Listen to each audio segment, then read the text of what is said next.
ভাই হোমওয়ার্ক তো দেখলেন না। আচ্ছা পরে দেখি। একটা পাত্র, এই পাত্রের মধ্যে কিউপ্রিক সালফেট দ্রবণ আছে। আচ্ছা এই পাত্রের মধ্যে জিঙ্ক ভাই সালফেট ভাই টপিকের নামটা কি? ভাই একটা টপিকের পাত্রের নামটা মধ্যে কোনটা? ওই ইলেকট্রোকেমিস্ট্রি, ইলেকট্রোকেমিস্ট্রি পড়াচ্ছি।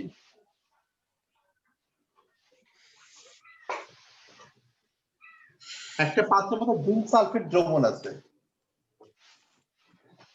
ঠিক আছে? এই পাত্রের মধ্যে আমি একটা জিঙ্কের দণ্ড ডুবাই দিলাম।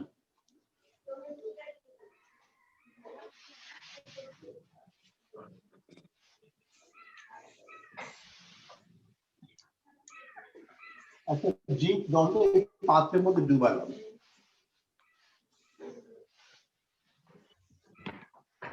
জিঙ্ক একটা মেটাল, সে চাই ইলেকট্রন ত্যাগ করতে, নাকি? সে চাইবে ইলেকট্রন ত্যাগ করতে, yes or not? G sir. Zinc electron ত্যাগ করতে চাইবে, যেহেতু সে একটা মেটাল। আর এখানকার আছে জিঙ্ক আয়ন, সে হচ্ছে পজিটিভ, সে চাইবে ইলেকট্রন গ্রহণ করতে, তাই তো? তারপরে এই জিঙ্ক দণ্ডটা থেকে জিঙ্ক অণুগুলো চাইবে ইলেকট্রন ত্যাগ করে জিঙ্ক আয়ন হতে, অণু থেকে চাইবে আয়ন হতে, আর জিঙ্ক আয়নটা চাইবে ইলেকট্রন গ্রহণ করে অণুতে পরিণত হতে। মানে ঠিক একটা উভমুখী প্রক্রিয়া এর মধ্যে বা প্রবণতা থাকবে, থাকবে না থাকবে না? বলো। বলছি যে এমনি এমনি কোনো পদার্থ কি ইলেকট্রন ত্যাগ করতে চাই? জিঙ্ক তো ওটা নিষ্ক্রিয়, মানে আপনার একটা সাম্য অবস্থায় আছে, মানে দণ্ড হিসাবে সে এমনি তার মানে ইলেকট্রন ত্যাগ সে কি স্থিতিশীলতা অর্জন করতে চায় না চায় না? প্রত্যেকে স্থিতিশীলতা অর্জন করতে চায় না চায় না? প্রত্যেকের স্থিতিশীলতা অর্জন করার একটা প্রবণতা থাকে। সেই প্রবণতার কারণে তুমি যদি একটা জিঙ্ক দণ্ড কোথাও নরমালি রাখো আর কি, তার ভিতরে জিঙ্কের অণুগুলো প্রবণতা থাকবে ইলেকট্রন ত্যাগ করে, এবং সেই জন্য ধাতুতে ফ্রি ইলেকট্রন থাকে। মনে আছে নিশ্চয়ই? মনে পড়তো ফার্স্ট ইয়ারে পড়া? জি ভাই। সেই ইলেকট্রনগুলো ওর ভিতরে ঘুরে বেড়ায়, ফ্রি ভাবে ঘুরে বেড়াতে থাকে, মানে তার নিজে থেকে প্রবণতা থাকে ইলেকট্রন ত্যাগ করে মেটালগুলোর। মনে পড়ছে? জি। ওকে। তো এদের মধ্যে একটা উভমুখী প্রক্রিয়া থাকবে না থাকবে না?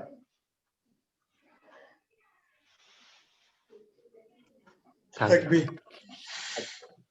থাকবে। জিঙ্ক ইলেকট্রন ত্যাগ করে দ্রবণে যেতে চাওয়ার একটা প্রবণতা থাকবে, এটাকে আমরা বলবো তার দ্রবণ চাপ।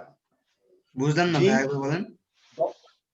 দণ্ড থেকে জিঙ্ক দণ্ড থেকে জিঙ্কের অণুগুলো ইলেকট্রন ত্যাগ করে দ্রবণে যেতে চাওয়ার প্রবণতাকে বলবো দ্রবণ চাপ। আবার এই দ্রবণে জিঙ্ক আয়নগুলো ইলেকট্রন গ্রহণ করে জিঙ্ক দণ্ডে আসতে চাওয়ার প্রবণতাটাকে বলবো অভিস্রবণ চাপ। অভিস্রবণ ক্লিয়ার দ্রবণ। হতে পারলাম না স্যার, আরেকবার বলেন। তোমাকে লিখতে হবে না, জিনিসটা বুঝে নাও, কারণ এগুলো তো নোট তো আলাদা করে পাচ্ছই তুমি। মূল ব্যাপারটা বোঝো। জিঙ্ক অণু ইলেকট্রন ত্যাগ করে দ্রবণে যেতে চাওয়ার প্রবণতাটাকে বলছি দ্রবণ চাপ। আর দ্রবণে উপস্থিত জিঙ্ক আয়ন ইলেকট্রন গ্রহণ করে অণুতে পরিণত হওয়ার প্রবণতাকে বলছি অভিস্রবণ চাপ। তাহলে দুইটা বিপরীতমুখী প্রক্রিয়া এর মধ্যে চলমান থাকবে। ব্যাপারটাকে আমি এইভাবে চিহ্নিত করতে পারি। জি সলিড,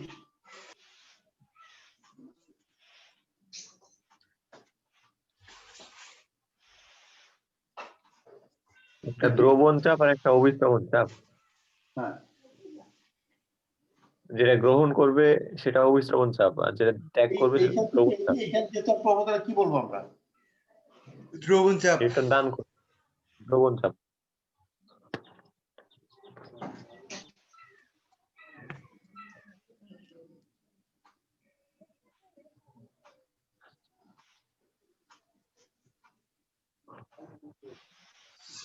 উভয়মুখী বিক্রিয়া নাকি ভাই?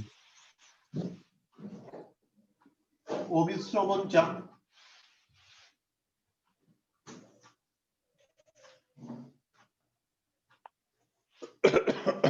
তাই না? ভাই হ্যাঁ, একটু উভয়মুখী প্রক্রিয়া থাকবে। এখন জিঙ্ক দ্রবণে যেতে পারবে কি পারবে না, যদি তার দ্রবণ চাপটা বেশি হয় তাহলে সে ইলেকট্রন ত্যাগ করে দ্রবণে যাবে, আর যে অভিস্রবণ চাপ বেশি হয় তাহলে এদিকে আসবে। এই ব্যাপারটা যে কটা ফ্যাক্টরের উপর নির্ভরশীল, তার মধ্যে একটা ফ্যাক্টর হচ্ছে দ্রবণের ঘনমাত্রা, তাই না? জি ভাই। দ্রবণের ঘনমাত্রা যত বাড়বে, জিঙ্ক আয়নের ঘনমাত্রা যত বাড়বে, অভিস্রবণ চাপ তত বাড়বে। আর এটা বিপরীত প্রক্রিয়া যেহেতু, তার মানে দ্রবণ চাপকে তত বেশি প্রতিহত করবে। এই দ্রবণের ঘনমাত্রা কমে গেলে দ্রবণ চাপ বাড়বে কি? দ্রবণ চাপ কমবে, দ্রবণ চাপ কম থাকবে। তাহলে একদম প্রাথমিক মুহূর্তে যে পরিমাণ দ্রবণ চাপ থাকবে, কিছুক্ষণ ঘটার পরে দ্রবণ চাপটা কম থাকবে, তাই না? কিন্তু আর একটা গুরুত্বপূর্ণ ব্যাপার, সেটা হচ্ছে জিঙ্ক যে ইলেকট্রন ত্যাগ করবে সেই ইলেকট্রনটা গ্রহণ করবে কে? আমি লিখতে ভুলে গেছি, প্লাস 2টি ইলেকট্রন। জিঙ্ক যে 2টি ইলেকট্রন ত্যাগ করবে সেই ইলেকট্রনগুলো গ্রহণ করবে কে? Zinc plus 2। তাহলে কি আপনার কোনো পরিবর্তন হলো? না ভাই, যে কটা জিঙ্ক আয়ন গেল সেই কটা জিঙ্ক আয়ন দৌড়ে ফিরে আসলো, স্যার এখানে আসলে কোনো পরিবর্তনই হচ্ছে না, তাই না? কিন্তু এটাকে এরকম একটা প্রবলতা থাকবে, তাই না? কিন্তু এরকম একটা প্রবলতা তো থাকবে, সেটা তো অস্বীকার করা যাবে না। ওকে, তাহলে জিঙ্ক ইলেকট্রন আমি ব্যবস্থা করছি, দেখো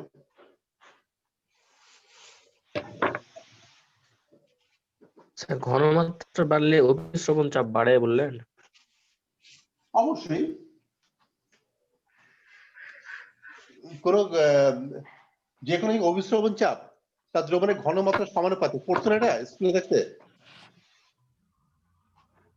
কি জানি স্যার, পড়লে ওই যে মনে নেই। আঙ্গুরের রস, সরি আঙ্গুরকে বলছি, কিশমিশকে পানিতে ভিজে হ্যাঁ। রাখার একটা পরীক্ষা ছিল না তোমাদের? ও জি ভাই। ছিল স্যার, ছিল হ্যাঁ। তো সেখানে এই কথাটা উল্লেখ ছিল না? কি জানি ভাই, অত তো মনে নাই। স্যার, ঘনমাত্রা উল্লেখ ছিল না সম্পর্কে ভাই। ছিল না। প্রথম দিক আঙ্গুরের মধ্যে চিনির ঘনমাত্রা খুব বেশি থাকে বলে আর কি সেটা ইস্যু চলে যেতে থাকে। এই জিনিসটা শুধু বাংলায় লেখা ছিল যে এটা হয় এভাবে করলে এটা হয়, কিন্তু এভাবে লেখা ছিল না। তুই বুঝতে তো পারছো ব্যাপারটা নাকি?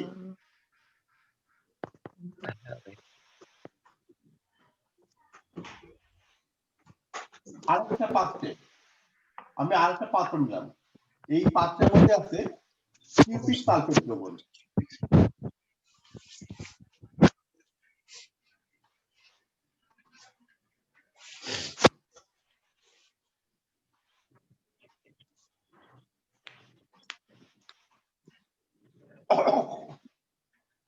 এর মধ্যে আছে কিউপিক সালফেট দ্রবণ। আমি এর মধ্যে একটা কপার দণ্ডকে ডুবাই দিলাম।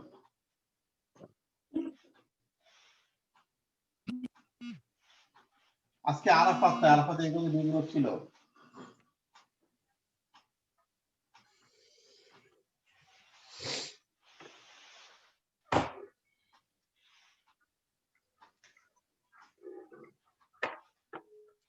একটা কপার দণ্ডকে এখানে ডুবাই দিলাম।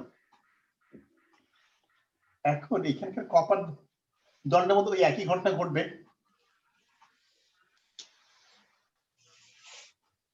কপার দণ্ডের মধ্যে একই ভাবে থাকবে, দ্রবণ চাপ অভিস্রবণ চাপ কপারের মধ্যে থাকবে।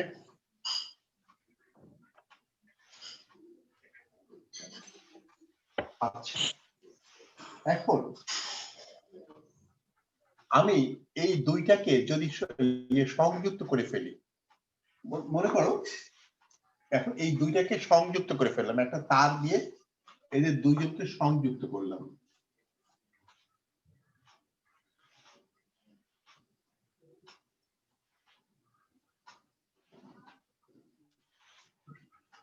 একটু ঝামেলা করে লিখলাম ইচ্ছা করে আমি ব্যবহার করবো, মজা লাগে নাই।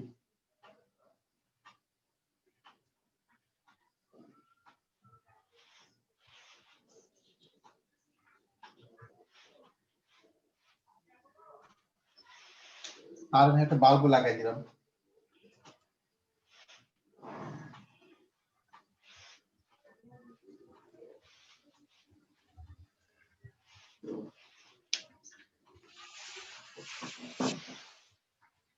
আচ্ছা, এখন জিঙ্ক এবং কপার একটু 15 সেকেন্ড।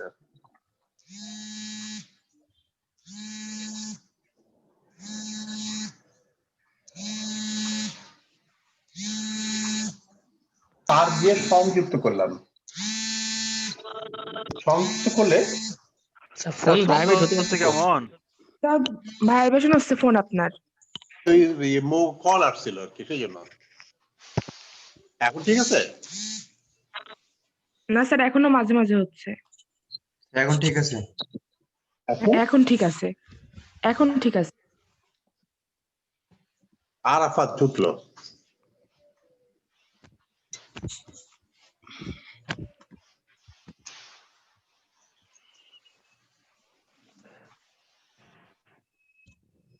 ভাইয়া ওই যে ওই ইলেকট্রন গুলা ত্যাগ করছে, ওই ইলেকট্রন গুলা কি ওই ইয়ে দিয়ে তার দিয়ে বেয়ে চলে আসতে পারে? হ্যাঁ, এবার দেখি, জিঙ্ক এবং কপার দুইজনে চাই ইলেকট্রন দান করতে, কিন্তু ইলেকট্রন দান করার ক্ষমতা কি দুইজনের একই রকম? না,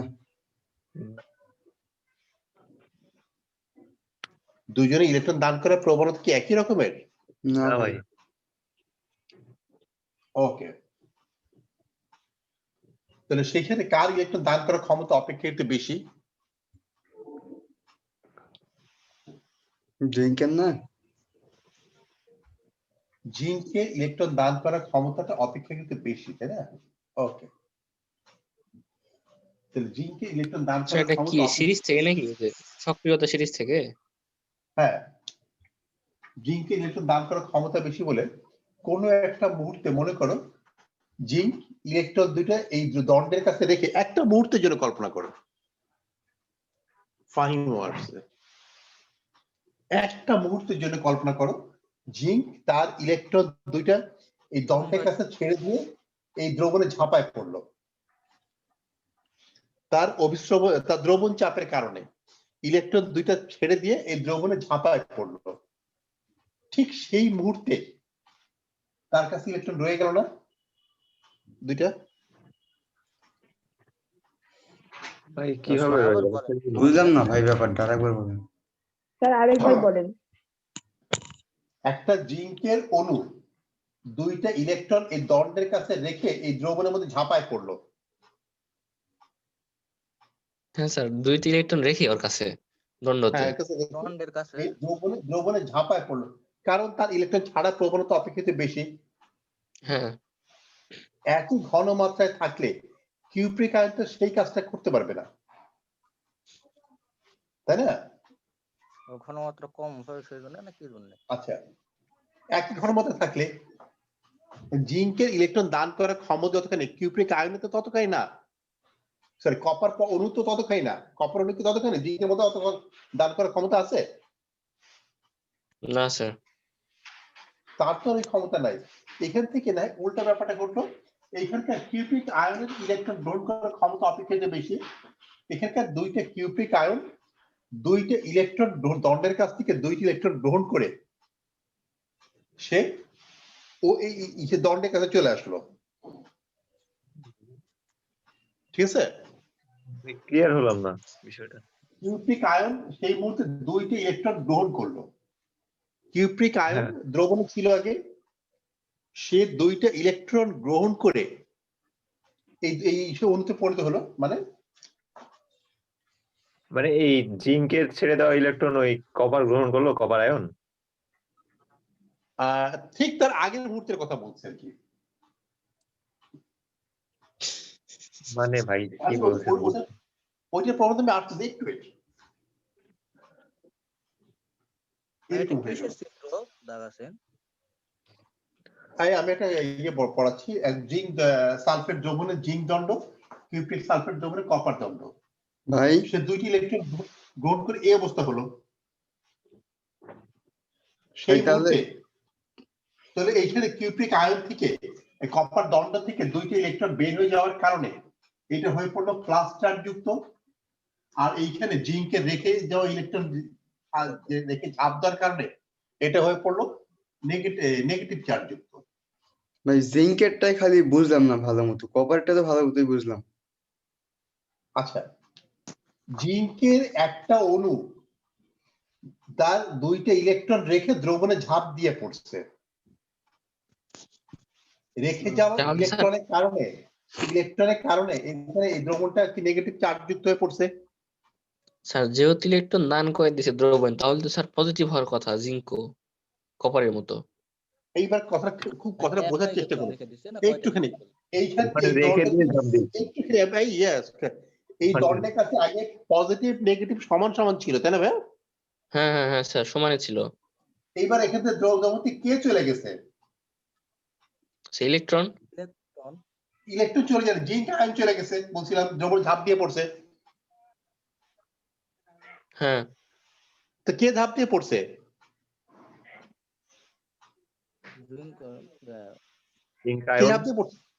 জিঙ্ক আয়ন পজিটিভ না নেগেটিভ? পজিটিভ। তাহলে কে চলে গেছে? পজিটিভ চলে গেছে বলতে পারি। হ্যাঁ, তাহলে কোনটার পরিমাণ বাড়লো? একটা রয়ে গেছে তো, তাহলে ভাই তাহলে নেগেটিভটা রয়ে গেছে। আমি তো আগে দেখাচ্ছি নেগেটিভ দেখাইছো। ও আচ্ছা, ক্লিয়ার? প্রথমে পজিটিভ নেগেটিভ দুইটা ছিল, জাস্ট পজিটিভটা গিয়েছে, ওই জন্য নেগেটিভটা থেকে গেছে। এই তো স্যার। হ্যাঁ, ব্যাপারটা ক্লিয়ার হয়েছে? হ্যাঁ স্যার। ওকে, জি স্যার। তাহলে এইখানে থেকে পজিটিভ চলে গেছে আর এখানে পজিটিভ যুক্ত হয়েছে নাকি? এখন এই দুইটা তার সংযুক্ত থাকার কারণে, তার সংযুক্ত থাকার কারণে এইখানকার অতিরিক্ত ইলেকট্রন ওই দিকে যাবে না যাবে না? যাবে।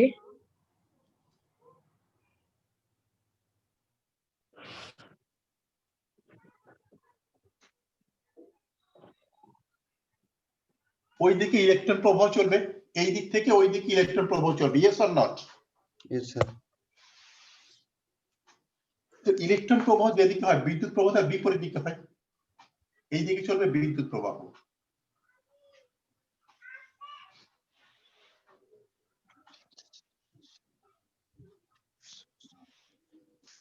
জানো কি ইলেকট্রন প্রবাহ যেদিকে হয় বিদ্যুৎ প্রবাহ তার বিপরীত দিকে ঘটে? হ্যাঁ ভাই জানি। ব্যাপারটা ক্লিয়ার বোঝো সবাই? ব্যাপারটা ক্লিয়ার বোঝো? হ্যাঁ ভাই। ওকে, এটা যদি কোনো সমস্যা থাকে তাহলে আমাকে বলতে পারো যে এটা বুঝি না, এটা বুঝিয়ে দেন কেন ঘটে। ভাই আরেকবার বুঝাই দেন। বুঝিতে আরেকবার বুঝাই দেন। একবার বুঝলে ক্লিয়ার হতে পারবো। ওকে, আচ্ছা দেখো তো, যেখানে ইলেকট্রন বিদ্যুৎ প্রবাহ থাকে, এই লাইন কেটে যাওয়ার আমি 5 মিনিট ব্রেক দিয়ে তারপর লাইন দিব, ঠিক আছে? 5 মিনিট ব্রেক দিয়ে লাইন দিব। আচ্ছা আচ্ছা বলে আগে বলে রাখলাম। শোনো, যেখানে বিদ্যুৎ প্রবাহ ঘটে সেখানে দুইটা ফেজ থেকে, একটা পজিটিভ আর নেগেটিভ, দেখছো না? জি ভাই। জি স্যার। একটা পজিটিভ থাকে একটা নেগেটিভ থাকে। তোমরা পরীক্ষায় দেখবে, টেস্টটা দিয়ে দেখছো নিশ্চয়ই, একটাতে কারেন্ট জ্বলে একটাতে জ্বলে না। জি ভাই। একটা থাকে লাল তার বা রঙিন তার, একটা থাকে অন্য রঙের তার, তাই না? কালো তার। হ্যাঁ। আচ্ছা, ইয়ে জ্বলে কোনটাতে? লালটাতে জ্বলে নাকি অন্য রঙেরটাতে জ্বলে? লালটাতে জ্বলে। ওকে, ঠিক আছে, লালটাতেই জ্বলে না? ঠিক আছে, তাও ঠিক আছে, কথা সত্য কথা, লালটাতেই জ্বলে। লালটাকে নেগেটিভ বলে না পজিটিভ বলে? পজিটিভ। পজিটিভ। লালটাকে পজিটিভ বলে। যেটা পজিটিভ ওইটাতে কারেন্ট জ্বলে, মানে ওইটাতে কারেন্ট আছে। আর যেটা নেগেটিভ ওইটাতে কিছু নাই, ওইটা তুমি যে হাত দিয়ে ধরে থাকো কোনো সমস্যা নেই। যেটাতে কোনো রং মানে লাইট জ্বলে না, যেটাতে লাইট জ্বলে না সেটাকে তুমি হাত দিয়ে যে ধরে রাখতে পারো, কেউ শুয়ে থাকো বসে থাকো, কোনো সমস্যা হবে না, হবে না ভাই?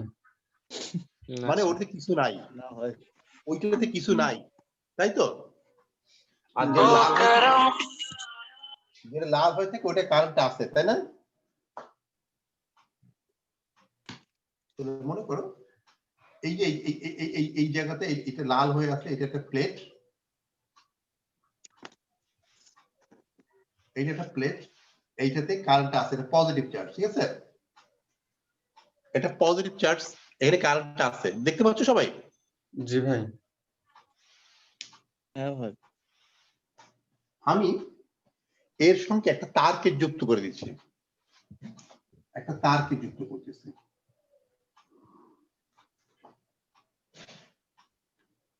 মনে করো এইখানে এইগুলো হচ্ছে তারের অণু, এই তারটাকে যুক্ত করেছি, এইগুলো হচ্ছে তারের অণু।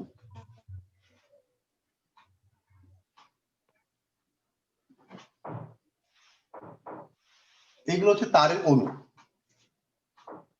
আচ্ছা, এখন এই লাল অংশে তো পজিটিভ, মানে এখানে ইলেকট্রন পরিমাণ কম আছে, আর তারের মধ্যে ইলেকট্রন প্রোটন সমান আছে নাকি? জি স্যার। আচ্ছা, আচ্ছা, তাহলে এইখান থেকে এইখানে কি ইলেকট্রন যাবে না যাবে না? যাবে। এই দিকে ইলেকট্রন যাবে, ইলেকট্রনকে এটা কি পজিটিভ চার্জ হয়ে পড়বে? হ্যাঁ স্যার। ওকে, তখন এইখানে ইলেকট্রনের ঘাটতি হয়ে গেল, এই যে কালো নতুন পজিটিভ হয়েছে, এখন ওইখানে কি এইখান থেকে ইলেকট্রন চলে আসবে? তাহলে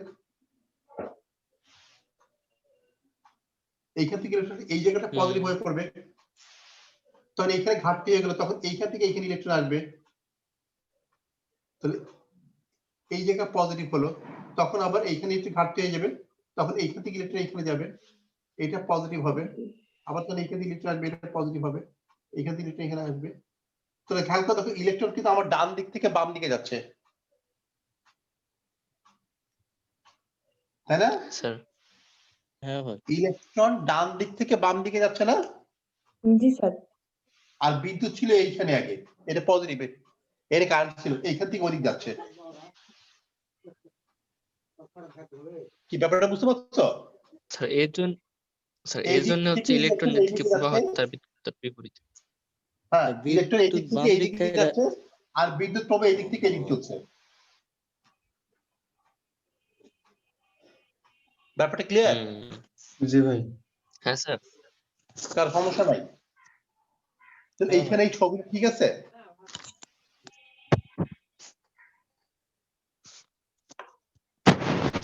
ঠিক আছে না ঠিক নাই? ঠিক আছে ভাই। ভাই। ইলেকট্রন প্রবাহ যে দিক চলে, বিদ্যুৎ প্রবাহ তার বিপরীত দিকে চলবে। ওকে, তাহলে এখন এদের মধ্যে দিয়ে একটা ইলেকট্রন প্রবাহ শুরু হবে, ফলাফল বিদ্যুৎ প্রবাহ নাকি? এইখানে যেখানে বিদ্যুৎ প্রবাহ হয় সেখানে একটা অ্যানোড থাকে, একটা ক্যাথোড থাকে। অ্যানোড কোনটা, ক্যাথোড কোনটা?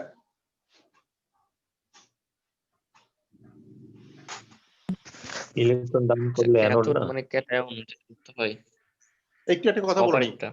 ভাই, অ্যানোড ধনাত্মক না ঋণাত্মক থাকে? অ্যানোড ধনাত্মক। ধনাত্মক। অ্যানোড ধনাত্মক নাকি? এইখানে অ্যানোড কোনটা? কপার। কপার। দণ্ড। না, এইখানে এইটা অ্যানোড। অ্যানোডে হচ্ছে আপনার ধনাত্মক প্রান্ত হ্যাঁ। যুক্ত হয় এরকম। আর এটা হচ্ছে ক্যাথোড।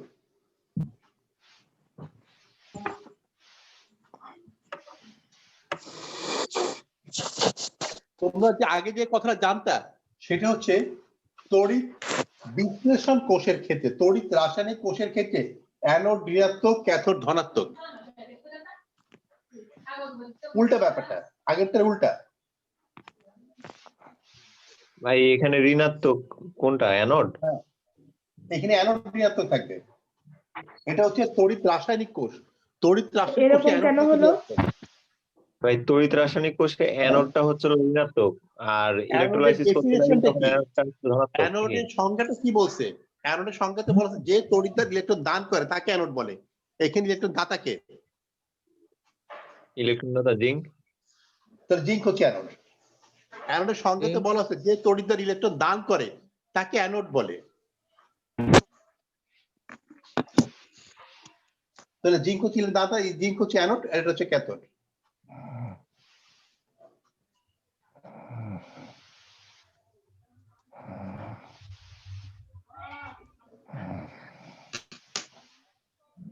এ ভাই ব্যাপারটা ক্লিয়ার আছে? জি ভাই